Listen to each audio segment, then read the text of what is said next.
Saya pikir perjalanan pulang akan jauh lebih mudah. Ternyata saya salah. Matahari mulai turun, saya sendirian di tempat yang belum pernah saya datangi. Dan yang lebih parah, saya memilih jalan yang menurut warga sekitar sebenarnya tidak bisa dilewati. Awalnya saya masih percaya diri. Di peta, jaraknya hanya sekitar 1,8 km.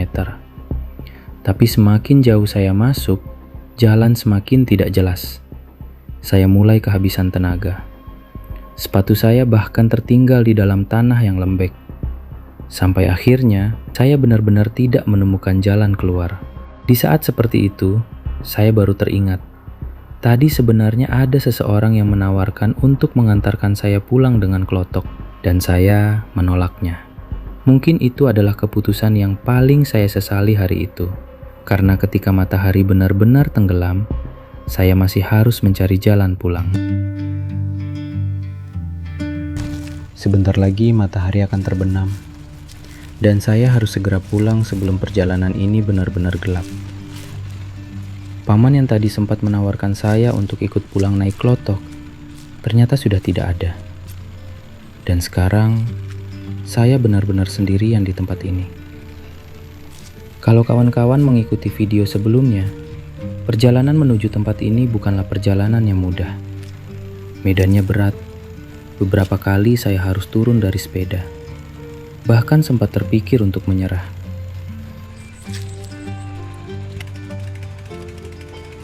Dan kali ini, saya tidak ingin kembali melewati jalur yang sama.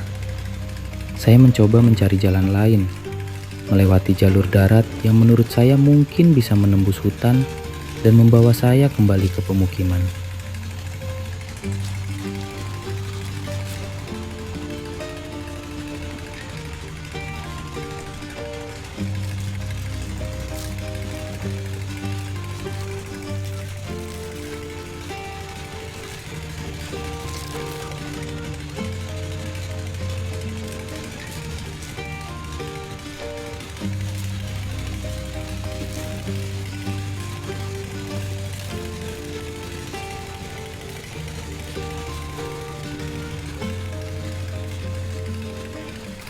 Tapi sebelum nekat masuk lebih jauh, saya mencoba bertanya kepada warga sekitar. Apakah ada jalan yang bisa dilalui? Tembus lah. Ya. Tidak kah? Beda jalan ya? Beda jalan itu. Nah. Tapi man jalan kurik mah kapan lah? Kawa. Kakak ya? Yo. Coba beda. Hah? Coba. Tapi orang ay. Iya nah. Mantan kani. Sama abi persoalan ke jauh ya. Oke, jauh bang. Abi ano jalan bijat. Jalan bijat, jalan pinggir kan tuh. Coba beba. Minyakan pergi. Jawabannya cukup membuat saya ragu. Katanya, tidak ada jalan untuk lewat dari sini. Entah kenapa, saya tetap ingin mencobanya. Mungkin karena saya sudah terlalu lelah membayangkan harus kembali melewati jalur pinggir sungai tadi. Akhirnya, saya nekat.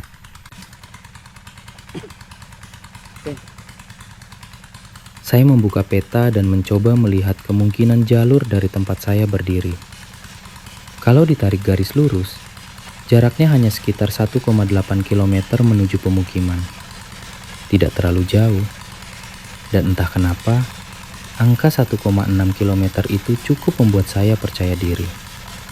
Saya pikir, mungkin saya bisa menemukan jalan. Setidaknya, saya harus mencobanya.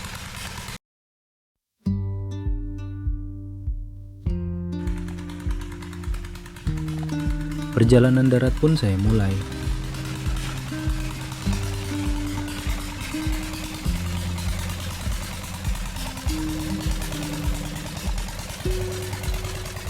Tidak jauh dari tempat tadi, saya kembali mendengar suara mesin klotok.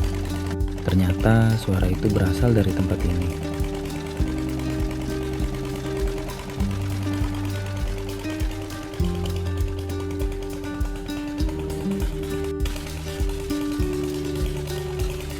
Di depan saya terlihat sebuah pipa panjang yang mengarah entah kemana. Saya mulai penasaran, sebenarnya untuk apa pipa ini dibuat?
Setelah mendekat, saya menemukan sebuah area yang dipenuhi pasir.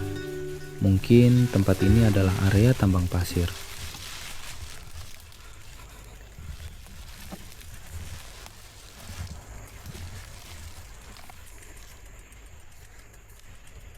Saya pun mencoba melewatinya, sambil tetap mengikuti arah yang terlihat di peta. Saya belum pernah datang ke tempat ini sebelumnya. Tidak ada yang bisa saya pastikan. Apakah jalur ini benar-benar akan membawa saya keluar? Tapi saat itu, saya hanya punya satu pilihan. Terus berjalan, terus mencari, dan berharap jalan pulang masih ada di depan sana.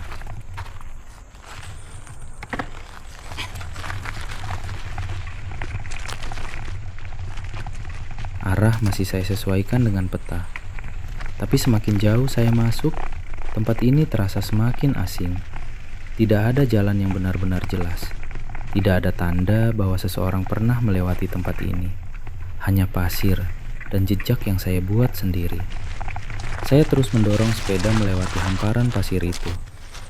Saya hanya bisa berharap arah yang saya pilih tidak salah. Karena untuk pertama kalinya, saya berada di tempat yang bahkan tidak saya kenal. Dan saat itu, saya belum tahu bahwa perjalanan pulang ini akan jauh lebih berat daripada perjalanan ketika saya datang.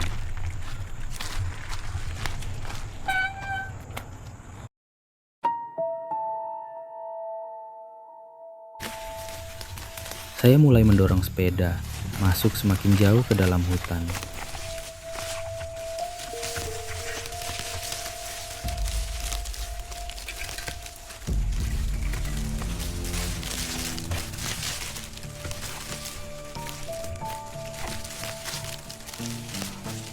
Jalur perlahan menanjak, dan tenaga saya mulai meninggalkan tubuh saya sedikit demi sedikit. Tapi saya tidak punya banyak pilihan. Kalau ingin pulang, saya harus terus berjalan.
Di dalam hutan ini saya beberapa kali berputar, mencari celah, mencari jalan, mencari sesuatu yang mungkin bisa membawa saya keluar.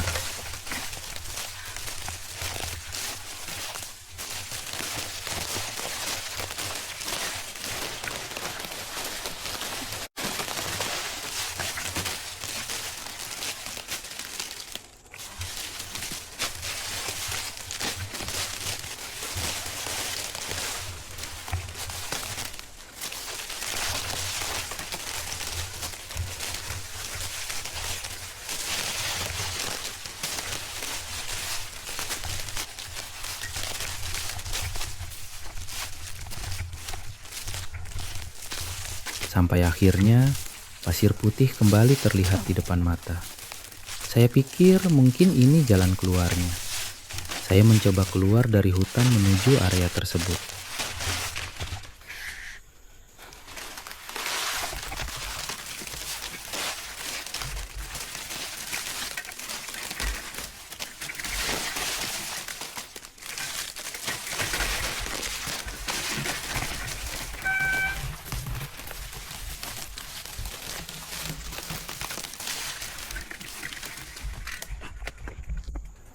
Tapi ternyata tanah yang saya pijak sangat lembek.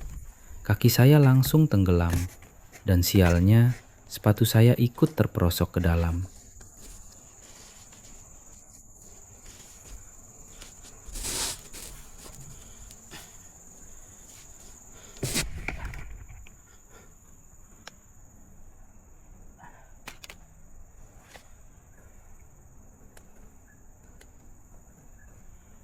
Saya mencoba mengambilnya, tapi akhirnya harus menyerah. Sepatu itu terpaksa saya tinggalkan. Saat itu saya sudah tidak memikirkan apa-apa lagi. Yang ada di kepala saya hanya satu, bagaimana caranya saya bisa pulang.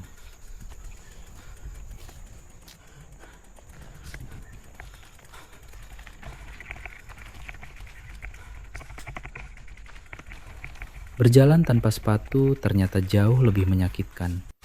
Batu-batu tajam mulai terasa di setiap langkah. Tapi saya tetap berjalan. Bahkan untuk mengayuh sepeda pun, tenaga saya sudah hampir tidak tersisa.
Saya mencoba mengangkat sepeda melewati sebuah parit. Tapi karena tubuh sudah terlalu lelah, saya justru ikut terjatuh. Di titik itu, saya benar-benar merasa kehabisan tenaga. Pasir di depan saya seolah menjadi ujung dari perjalanan ini. Saya mencoba bangkit lagi, mencari jalan, dan mencoba kembali masuk ke dalam hutan. Kaki sudah sakit, tenaga hampir habis. Tapi entah kenapa saya masih terus memaksa. Karena ada satu hal yang terus saya pikirkan, saya harus pulang.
Dari kejauhan, tujuan saya seperti mulai terlihat.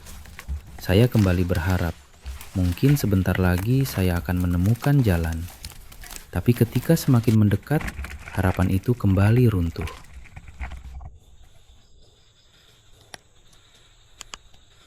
Di depan saya ada sebuah turunan yang cukup curam. Dengan kondisi seperti ini, mustahil untuk dilewati. Saya mencoba mencari jalan dari sisi yang lain, berharap mungkin ada jalur yang lebih aman.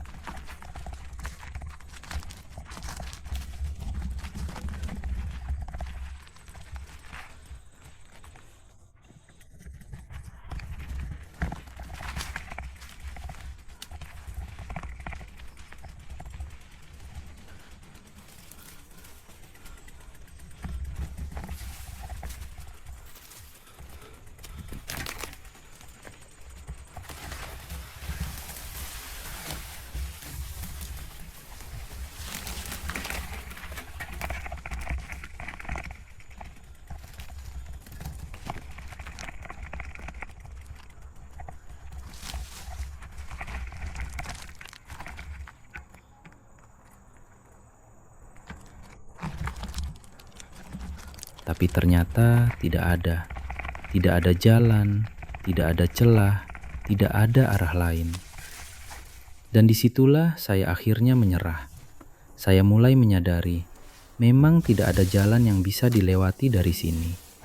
Setelah semua tenaga yang saya keluarkan, saya tetap harus kembali, putar balik, kembali ke jalur pinggir Sungai Barito. Jalur yang sejak awal justru ingin saya hindari. Dan sekarang saya harus melewatinya lagi.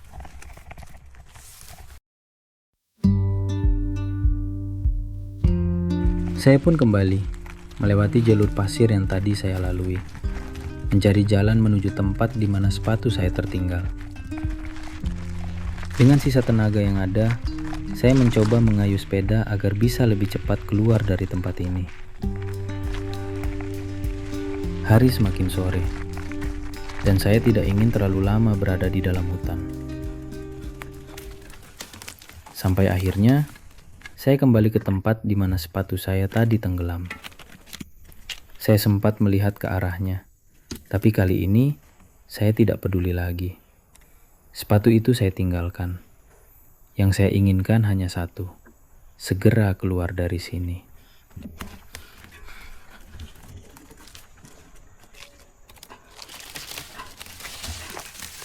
Saya kembali masuk ke dalam hutan, melewati tanjakan, mendorong sepeda dengan tenaga yang tersisa. Dan untuk pertama kalinya hari itu, saya benar-benar menyesal. Saya teringat tawaran paman pemilik perahu kloter tadi. Beliau sebenarnya sudah menawarkan untuk mengantarkan saya pulang. Tapi saat itu, saya memilih untuk pulang sendiri, dengan sepeda. Saya pikir, saya bisa melewati semuanya. Dan sekarang, saya justru berada di tengah hutan, seorang diri. Hari mulai gelap. Saya kembali ke dalam hutan yang tadi. Tenaga hampir habis. Sepatu sudah hilang. Jalan pulang belum juga ditemukan. Dan saat itu, saya mulai sadar. Menolak tawaran paman tadi ternyata adalah keputusan yang keliru. Mungkin saat itu saya terlalu percaya diri, terlalu yakin bahwa saya bisa menemukan jalan sendiri. Dan sekarang, saya harus menerima akibatnya.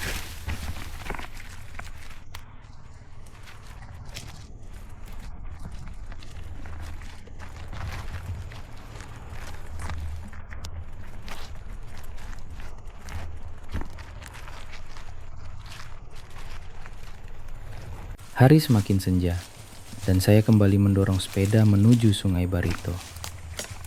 Kalau dipikir-pikir lagi, dari perjalanan ini, sepertinya saya lebih banyak mendorong sepeda daripada mengayuhnya. Mungkin seharusnya tadi saya memang berjalan kaki saja, tanpa sepeda. Tapi sekarang, semuanya sudah terlanjur.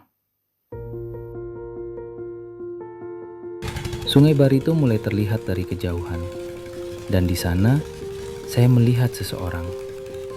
Ternyata saya masih diberi keberuntungan. Saya kembali bertemu dengan abang yang tadi saya temui. Saya pun turun menghampirinya dan mencoba meminta pertolongan.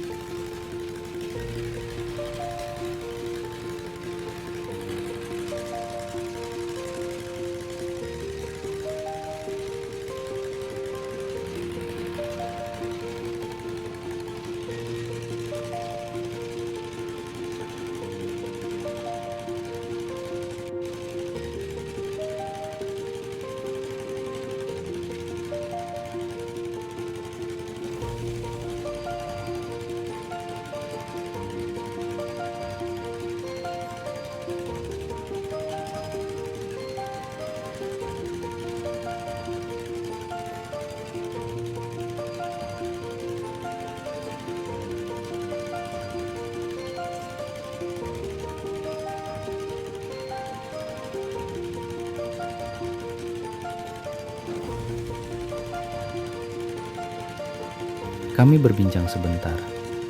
Saya bertanya, apakah beliau bersedia mengantarkan saya pulang dengan perahunya? Dan ternyata beliau dengan senang hati bersedia membantu. Rasanya seperti menemukan jalan keluar setelah berjalan terlalu jauh tanpa tahu harus kemana.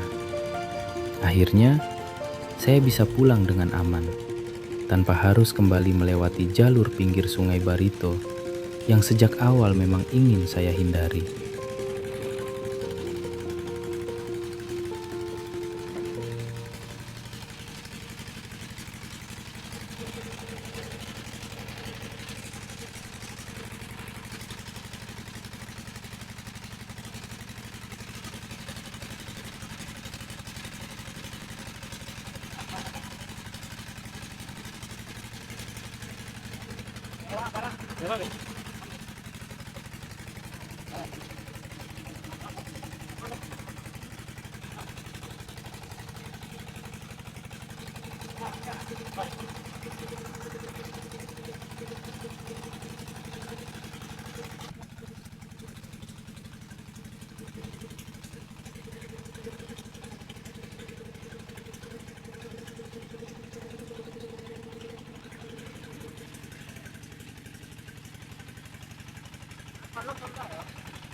Perjalanan pulang dengan perahu pun dimulai.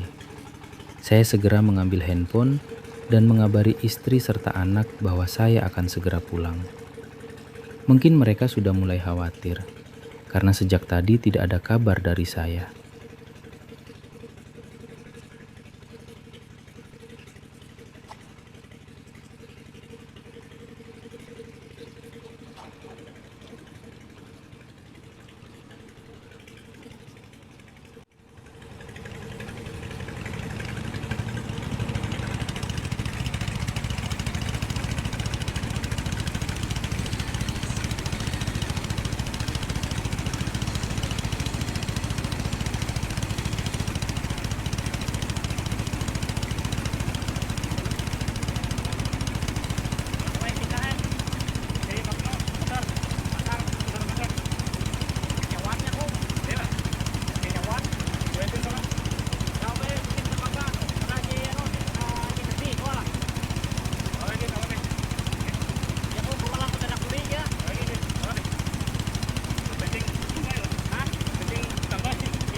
Kawan-kawan bisa lihat di sebelah kiri. Itulah jalur pinggir Sungai Barito yang tadi saya lewati dengan sepeda. Melihatnya dari atas perahu saja sudah membuat saya berpikir. Tidak terbayangkan kalau saya harus kembali melewati jalur itu sendirian dengan hari yang sudah mulai gelap.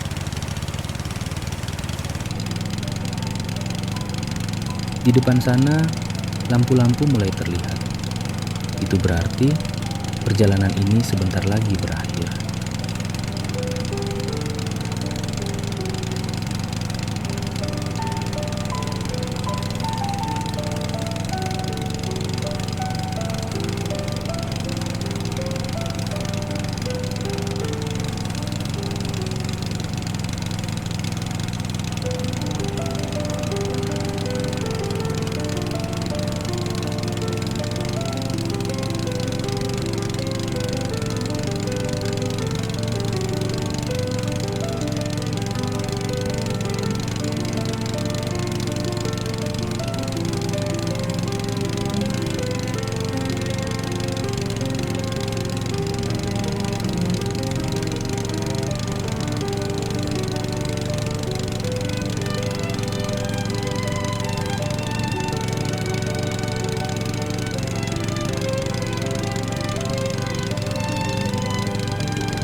Akhirnya kami pun tiba.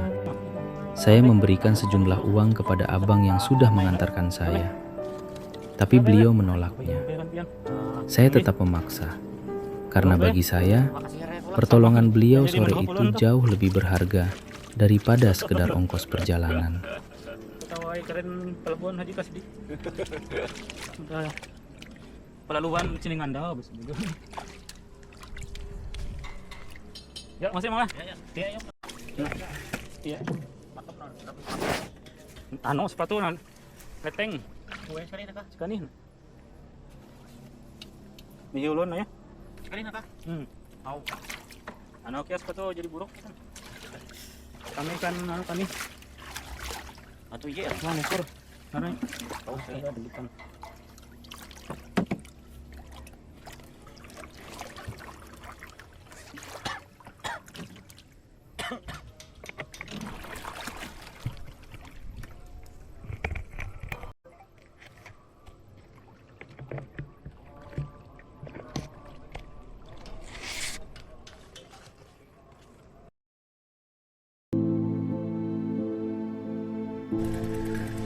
Hari sudah benar-benar gelap, dan akhirnya saya kembali ke tempat dari mana perjalanan ini dimulai. Saya naik ke darat dan kembali mendorong sepeda tanpa alas kaki.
Setelah menemukan jalan yang lebih datar, barulah saya kembali mengayuh. Tidak ada lagi tempat yang ingin saya cari. Tidak ada lagi jalur baru yang ingin saya coba. Kali ini, saya hanya ingin pulang. Dan setelah semua yang terjadi hari ini, saya bersyukur masih bisa kembali dengan selamat. Perjalanan yang awalnya hanya ingin membawa saya menemukan sebuah pasir putih tersembunyi di tepian Sungai Barito, ternyata berubah menjadi perjalanan pulang yang tidak pernah saya bayangkan. Saya datang dengan sepeda, melewati jalur yang berat, menemukan tempat yang belum pernah saya datangi, lalu mencoba mencari jalan pulang yang ternyata tidak ada. Saya kehilangan sepatu, kehabisan tenaga, dan pada akhirnya harus menerima bantuan dari seseorang yang sebelumnya bahkan tidak saya kenal. Dari perjalanan ini, saya belajar satu hal. Terkadang, perjalanan bukan tentang seberapa jauh kita bisa pergi, bukan pula tentang seberapa sulit jalan yang mampu kita lewati, tapi tentang bagaimana kita bisa kembali dengan selamat. Dan untuk kawan-kawan yang sudah mengikuti perjalanan ini, terima kasih sudah menemani dari awal keberangkatan, melewati jalur-jalur yang tidak dikenal, sampai akhirnya saya kembali lagi ke tempat ini. Karena pada akhirnya, sejauh apapun kita pergi, selalu ada satu tempat yang ingin kita tuju, rumah. Sampai bertemu di perjalanan berikutnya, di jalan-jalan kecil Borneo, yang masih belum selesai saya jelajahi.